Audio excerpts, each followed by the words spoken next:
Panginoon. Kahit umulan, narito ang kanyang mga anak. Hallelujah.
Salamat po sa iyo, Panginoon. Hallelujah. Thy word.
Ang mabuting balita ng Panginoon ayon kay San Lucas, Kabanata 8, Talata 11, 21. Pawis sa iyo, Panginoon. Noong panahong iyon, dumating ang ina at mga kapatid ni Jesus. Ngunit hindi sila makalapit dahil sa dami ng tao. May nagsabi sa kanya, nasa labas po ang inyong ina at mga kapatid. Ibig nilang maipagkita sa inyo. Ngunit sinabi ni Jesus, ang mga nakikinig ng salita ng Diyos at tumutupad nito ang siyang ina at mga kapatid. Ang mabuting balita ng Panginoon, pinupuri ka namin, Panginoon Kristo. Thy word.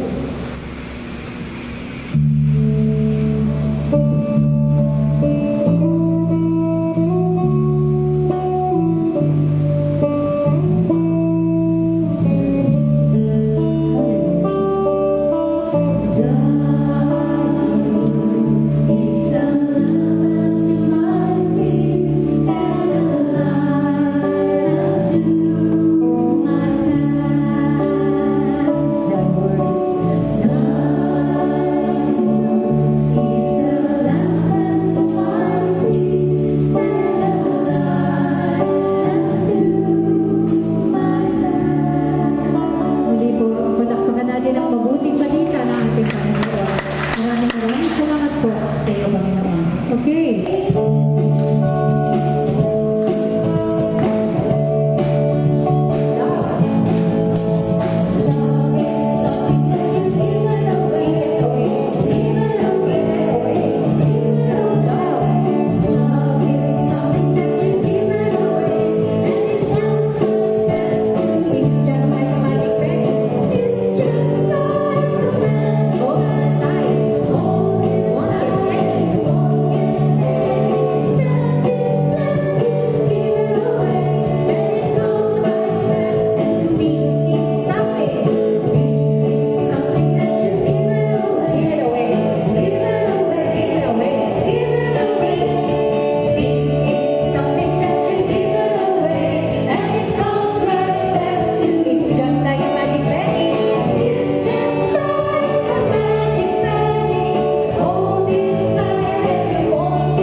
Itong awitin na ito'y namnamin natin sapagkat napakaganda ng mensahe nito ng ating covenant sa ating Panginoon.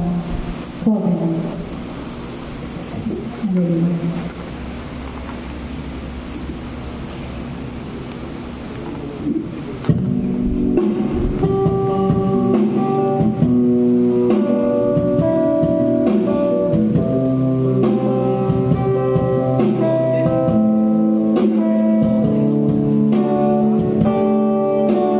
Let me walk with you as we journey through this life, searching for its meaning as each moment passes by. Let the hand of time be like footprints in the sand, as I carry you from the dawn to the setting sun. We just want and we can travel together. One life, sharing love. I will hold you forever. Yes, I love you all my life. There'll be many crossroads as we walk along the way. There'll be many questions as we live life day by day. But this will never matter. You will always be there. We'll surely find the answer. 'Cause we can. We just want it. We just want it. We can travel far together. One life sharing in love. I will hold you forever. Yes, yes. I love you all my life. Yes, I love you all my life. Yes, I love you all my life. Yes, I love you all my life. Yes, I love you all my life. Yes, Lord, we love you, oh Jesus. Thank you, Lord Jesus. Maraming salamat sa iyo. Ngayon ay hayaan natin ang banal na Espiritu Santo. Come, Holy Spirit, fall on me now. Taas natin mga kamay natin, mga kapatid. Sabihin ito'y nagpupuri, nagmamahal tayo sa ating Panginoon. Come, Holy Spirit, fall on me now. Come, Holy Spirit, fall on me now. I need your anointing, come in your power. I love you more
salamat po sa buhay, sa kalakasan, sa magandang kalusugan, sa biyaya ng karunungan at biyaya ng pananampalataya, sa proteksyon at gabay mo sa amin at sa aming pamilya. Salamat sa kagalingan sa tuwing kami may sakit, sa liwanag tuwing kami nasa kadiliman, at sa pag-asa tuwing kami nakararanas ng unos ng buhay. At salamat po, Ama, sa pagtawag mo sa amin sa gawain ito at nasumpungan ka namin nung kami naliligaw. Maraming salamat po, Panginoong Diyos. Ama namin makapangyarihan sa lahat, kami ay lumalapit sa iyo na may pagmamahal at tiwala. Kami ay humihingi na iyong tulong at gabay sa aming buhay. Bigyan mo po kami ng karunungan at pag-unawa upang makagawa kami ng mga desisyong ayon sa iyong kalooban. Protektahan mo po kami sa mga panganib at pagsubok. Pagtibayin mo po ang aming pananampalataya. Paigtingin mo pa po ang iyong liwanag sa aming Panginoon upang maibahagi at makita ito ng aming kapwa. Isinusuko na po namin ang lahat sa iyo, Ama. Wala pong imposible sa iyo. Wala po kaming magagawa kung wala ka, Panginoon. Ang lahat ng aming samot panalangin ay inaalay namin sa iyo sa matamis na pangalan ng buktong na anak ng Jesus, Diyos na nagahari magpakailanman. Amen. Come, Holy Spirit, fall on us.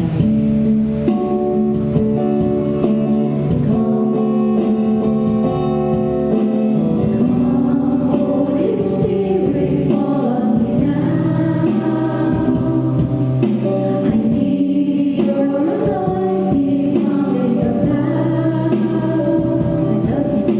I love you, Holy Spirit. You're captivating my soul, and every day I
Ama namin, sumasalangit ka.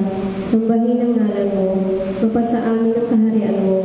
Sundin ang loob mo dito sa lupa para lang sa langit. Bigyan mo kami ngayon ng aming kakanin sa araw-araw at patawarin mo kami sa aming mga sala para na pagpapatawad namin sa nagkakasala sa amin at huwag mo kami iparintulad sa tukso at iadya mo kami sa lahat ng masama. Amen.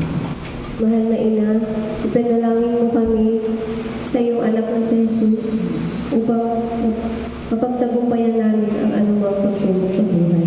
Aba, Ginoong Maria, napupuno ka ng grasya. Ang Panginoong Diyos ay sumasayo. Bukod kang pinagpala sa babaeng lahat at pinagpala naman ang iyong anak na si Jesus. Santa Maria, Ina ng Diyos, ipanalangin mo kami makasalanan, ngayon at kung kami mamamatay. Amen. Lahat po, Luwalhati sa Ama, sa Anak, at sa Espiritu Santo, kapag una, ngayon, at magpakailanman, at magpasawalang hanggan. Amen. Sa ngalan ng Ama, at ng Anak, at ng Espiritu Santo. Amen. Panagpunan.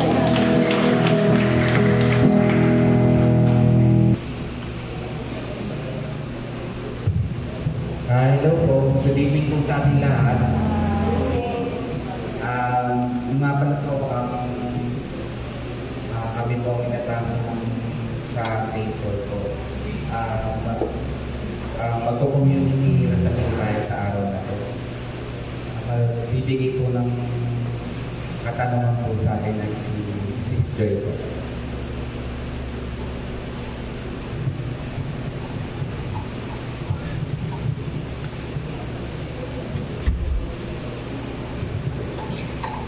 Good evening po, brothers and sisters. Ako po si Sister Joy Esteli. Magbibigay lang po ako ng konting insight lang po doon sa Bible natin kanina. So, ang nakuha ko po ditong ang salita is yung ang mga nakikinig ng salita ng Diyos at tumutupad dito ay dito ang siya kong ina at mga kapatid. Para sa akin po, dapat daw po ay hindi lang tayo basta nakikinig ng salita ng ating Panginoon, kundi dapat nagbibigay tayo ng effort para maisabuhay natin yung salita ng Diyos. So, paano ba natin maisasabuhay yung salita ng Diyos? Sa akin siguro, magagawa ko lang yun, siguro kung meron akong pagmamahal sa ating Panginoon. Kasi pag meron tayong love kay God, parang hindi na magiging mahirap para sa atin yan. Kasi pag may pagmamahal tayo sa Panginoon natin, meron tayong guidance galing sa Kanya. Tsaka, dun sa guidance na yan, yun yung parang magtuturo sa atin para magawa natin ng tama yung salita o masunod natin yung salita ng Diyos sa atin. Kasi di ba kung may love tayo kay God, saka kung may guidance tayo, alam na natin yung mga dapat na hindi natin ginagawa at yung mga dapat na ibinibigay natin sa Panginoon. So, yun lang po, magkaroon tayo dapat magbigay tayo ng effort na matupad yung mga salitang gustong ipatupad ng ating Panginoon. Hindi lang alam naman natin na sa mundo natin ngayon napakamaraming temptation, napakahirap sundin yung gusto ni Lord para sa atin. Pero yun nga, lagi tayong hihingi ng gabay sa Lord at lagi tayong i-guide kung paano natin maiiwasan yung mga temptation na yun para hindi tayo maligaw. Siguro best example doon yung kay Jesus Christ, yung nangyari sa Kanya. Yun nga yung, di ba, dahil sa pagmamahal niya sa ating Ama, nagbata siya ng maraming hirap, ng maraming tukso, pero napagtagumpayan niya yon yung mga hirap na yun, ang tukso na yun, dahil gusto niya, dahil meron siyang pagmamahal sa ating Ama at gusto niyang isakatuparan yung mga gustong mangyari ng Ama sa Kanya. Kaya nagkaroon tayo ng salvation. Yun lang po. Maraming salamat po. Yung katanungan po natin sa groupings po, ito po, sa paanong paraan ako o tayong makikinig at tutupad sa salita ng Diyos tulad ng pamilya ni Jesus Jesus at paano natin ito isasabuhay. Yun po yung question. Thank you po. Yun po, sa paanong paraan sa paanong paraan ako nakikinig at tumutupad sa salita ng Diyos, tulad ng pamilya ni Jesus at paano ko ito isasabuhay sa aking pang-araw-araw na buhay. Yan po.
Hail Mary, full of grace, the Lord is with you. Blessed are you among women, and blessed is the fruit of thy womb, Jesus. Holy Mary, Mother of God, pray for us sinners, now and at the hour of our death. Amen. Glory be to the Father, and to the Son, and to the Holy Spirit, as it was in the beginning, is now, and will be forever. Amen. In the Father, the Son, and the Holy Spirit. Amen. Thank you, Lord. Magkakaroon po tayo ng second collection para po sa kapatid ni Sister Emmy na namatay. Si Mercedes, wala na siya. Sino na siya nila? So may second collection po tayo. At ayun po,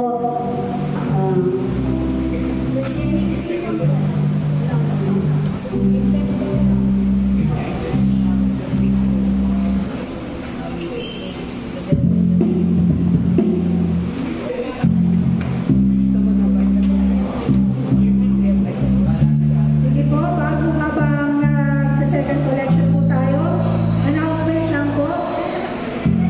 So yung 57 AD po natin, extended po siya hanggang October. So sa mga nag-pledge po, no?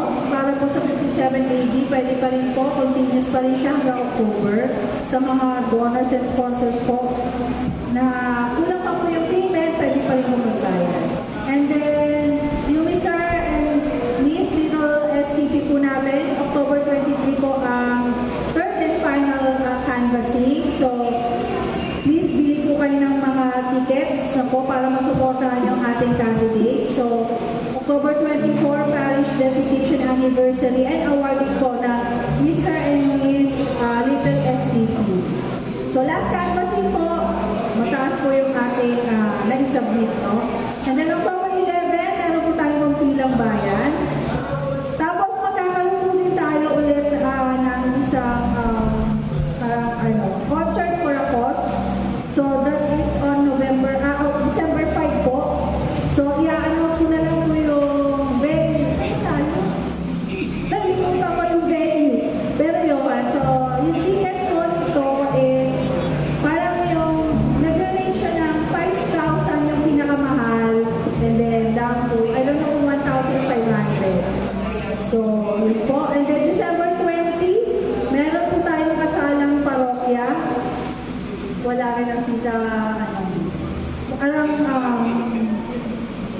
ang submission po kung sa gusto pang humabol, no, para sa kasalang paroka is I think October. Third week. Yeah, pwede pa po kayo mag-submit. No, just in case gusto nyo pong sumabay. And then September 30, sponsor po is next week, say, Philip po. So, on September 26, meron po tayong formation series, 7 p.m. po siya. Ang magiging speaker po natin is Brother Pico Casimiro. And then, ang magiging topic po is Kapatid, Kauri, si Jesus, at ang Sanglilikha. So, Friday po. So, Friday na po ito, 7 p.m. So, sana maka-attend po kayo. Okay, yun lang po. Thank you and good evening po. Nakukunin na po natin ang Bible palabas pagka ating final song. Okay, magsitayo na po tayo lahat. Awitin natin ang ating final song. Laging sama-sama.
Good night, everybody. Happy birthday, Sean.